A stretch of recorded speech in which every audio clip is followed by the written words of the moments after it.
સૌરાષ્ટ્રમાં કમોસમી વરસાદે કહેર વર્તાવ્યો। ખેડૂતોના મોઢે આવેલો આખું ભાણું છીનવી ગયો। માવઠાએ ખેડૂતોને રાતા પાણીએ રડાવ્યા। તૈયાર પાક પર માવઠાએ પાણી ફેરવી નાખ્યું। ગીર સોમનાથ, જૂનાગઢ, રાજકોટ સહિતમાં નુકસાન થયું। હવે કોને કહેવું અને ક્યાં જઈને રડવું? આ હૈયા વરાળ ક્યાં ઠાલવવી? કોના ઉંબરે જઈને દયાની ભીખ માંગવી? કારણ કે જે નહોતું ધાર્યું તે થઈ ગયું। કુદરતે જે નહોતું કરવાનું તે કરી દીધું। હવે ગુજરાતના ખેડૂતો પાસે એવો કોઈ ખભો નથી કે જ્યાં જઈને પોક મૂકીને ખેડૂત રડી શકે। ખેડૂતોને નુકસાની એવી છે કે જેની ગણતરી થાય તેમ નથી। કુદરતે એવો ઘા કર્યો છે કે થીગડા મારે તોય પૂરાય તેમ નથી। ત્યારે ખેડૂતો માંગ કરી રહ્યા છે કે સરકાર કંઈક મદદ કરે। જો કે જ્યાં કુદરતે ના રૂજાય એવા ઘા આપ્યા ત્યાં હવે તાતને ટેકો આપવા તંત્રએ પણ અહીં કમર કસી છે। રાજ્યના સર્વેનું કામ હવે શરૂ કરી દેવામાં આવ્યું છે। તેમાં ગીર સોમનાથના આ દ્રશ્યો જોઈને તમારી આંખમાંથી આંસુ આવી જશે। જો એક ખેડૂત પાક પકવવા જેટલી મહેનત કરે છે તેના કરતાં હવે તેને બચાવવા માટે જ ઝૂમી રહ્યો છે। માંડવી તો કાઢી લીધી પણ માવઠાએ તેમાં ફુગારો લાવી દીધો। ભેજ આવી ગયો અને જેના કારણે આ પાક બિલકુલ બરબાદ થઈ ગયો। આગળ વાત કરીએ દ્વારકા જિલ્લામાં છેલ્લા 5 દિવસથી કમોસમી વરસાદે ખેડૂતોની ચિંતા વધારી છે। ખંભાળિયા, કેશોદ, વિંજલપાર, ઠાકરશેરડી અને ભાડથર સહિતના ગામોમાં મગફળીના તૈયાર પાકને ભારે નુકસાન થયું। વરસાદના કારણે મગફળી પલળી જતા તેમાં ફૂગ લાગી ગઈ છે અને ખેડૂતોને યોગ્ય ભાવ મળવાની આશા ઓછી છે। ઉપરાંત પશુઓનો ઘાસચારો પણ પલળી ગયો છે। મોંઘા બિયારણ, ખાતર અને મજૂરીના ખર્ચા બાદ પાક નિષ્ફળ જતા ખેડૂતો મુશ્કેલીમાં છે અને સરકાર વહેલી તકે સહાય કરે તેવી માંગ ઉઠી છે।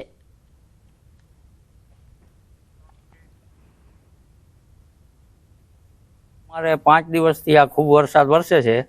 એમાં અમને આશા હતી કે 50% ફાયદો થાય, પણ એ પાછો વરસાદ આજ રાતનો વરહો ને 2 વાગ્યાથી 5 વાગ્યા સુધી એમાં જે બચતો હતો એ માલ બધો વેસ્ટ ગયો ને અટાણે અમારી પરિસ્થિતિ એવી છે કે 100 રૂપિયાનો માલ લેવો હોય ને તો મારે વિચાર કરવો પડે।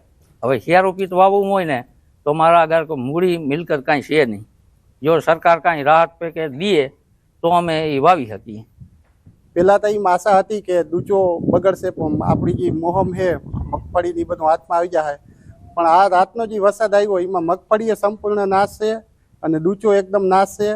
હવે ખેડૂતને અત્યારે પરિસ્થિતિ એવી થઈ, આ મગફળી છે એ અઠવાડિયા સુધી ત્યાં નીકળે એમ નથી, જમીનથી બહાર નીકળે એમ નથી।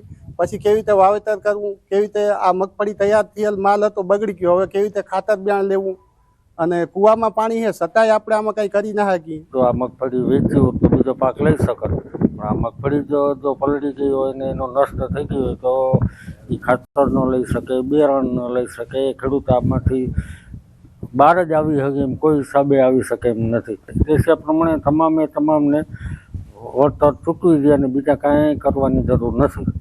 અત્યારે જે નુકસાની છે ને આ અતિવૃષ્ટિ અને આ જે માવઠાની નુકસાની મુજબ ખેડૂતને ખેતરે જઈ સરકાર અને ખરેખર સર્વે કરે, ભલે સર્વે કરે, સર્વે મુજબ કાંઈ વળતર ચૂકવે તો જ ખેડૂત જે અગાઉનો અમારે હવે જે શિયાળુ પાકમાં જે અમારે વાવવાનું છે એ અમે વાવી શકીએ। તો અમને કાંઈ પણ રાહત પેકેજ જાહેર કરે અને જો ખેડૂતને કાંઈ વળતર મળે ને તો જ એમાંથી અમે કોઈ જીરુંનું બિયારણ લઈ શકીએ, ખાતર લઈ શકીએ।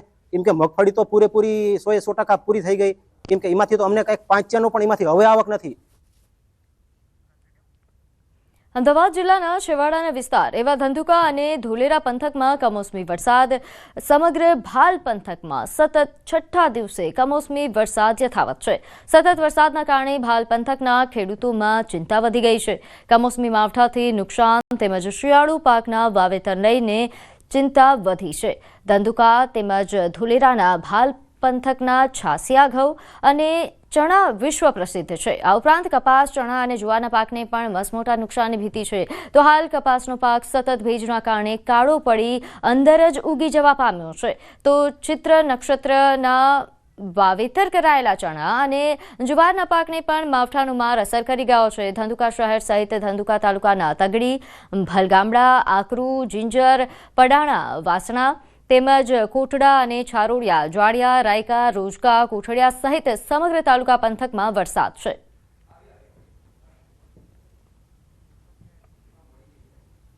અમદાવાદ જિલ્લાનો છેવાડાનો વિસ્તાર એટલે કે ધંધુકા ધોલેરાનો ભાલ પંથક કે જ્યાં સતત છઠ્ઠા દિવસે પણ કમોસમી કહેર જે છે તે યથાવત જોવા મળી રહ્યો છે.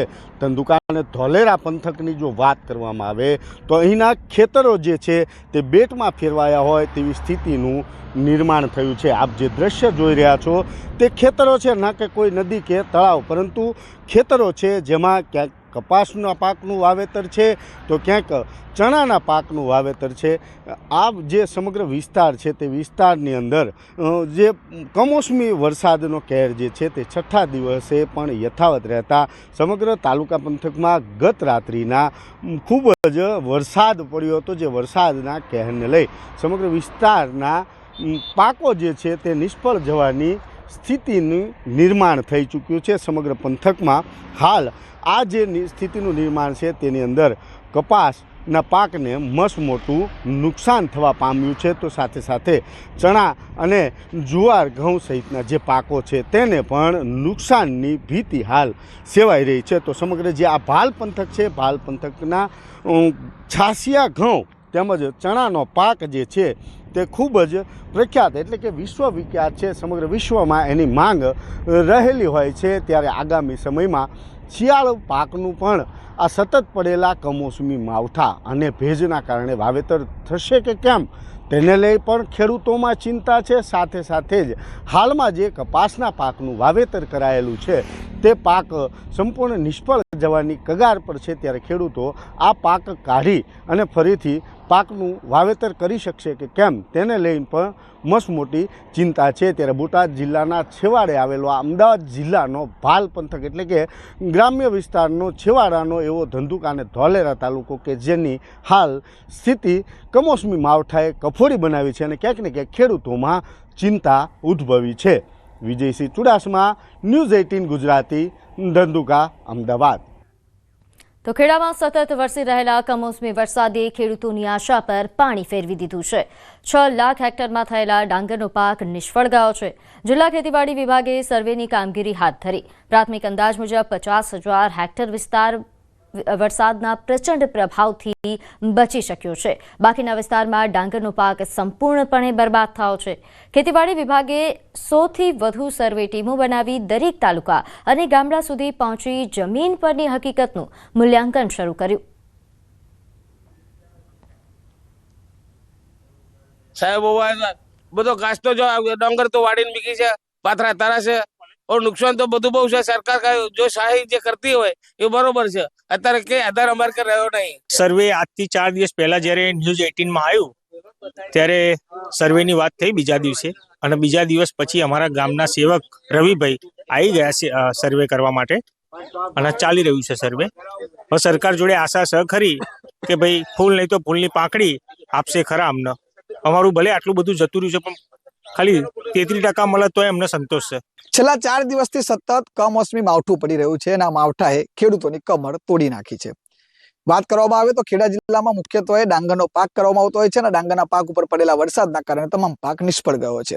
મારી પાછળ પણ તમે જોઈ શકો છો તે અત્યારે સંપૂર્ણ પાક અત્યારે પડી ગયો છે અને ઉગી ગયો છે, જેના કારણે વ્યાપક નુકસાન થયું છે. આ નુકસાન લઈને સતત 4 દિવસથી ન્યૂઝ 18 ગુજરાતી સતત આ ખેડૂતોના પ્રશ્નોને વાચા આપી રહી છે. ત્યારે ગુજરાત સરકાર દ્વારા આ પાક નુકસાનનો સર્વે અત્યારે હાથ ધરવામાં છે. દ્રશ્યો બતાવીશ બીજી બાજુ કે અત્યારે તમે જોઈ શકો છો કે ખેતરોની અંદર સર્વે કરવામાં આવી રહ્યો છે. જે પ્રકારે વાત કરવામાં આવે તો અત્યારે જે ગામ સેવક છે તેમના દ્વારા આ સંપૂર્ણ જે સર્વે છે તે કરવામાં આવી રહ્યો છે અને અહીંયા જે ગામ સેવક છે તેમની સાથે સીધી વાત કરવાનો પ્રયત્ન કરીશું.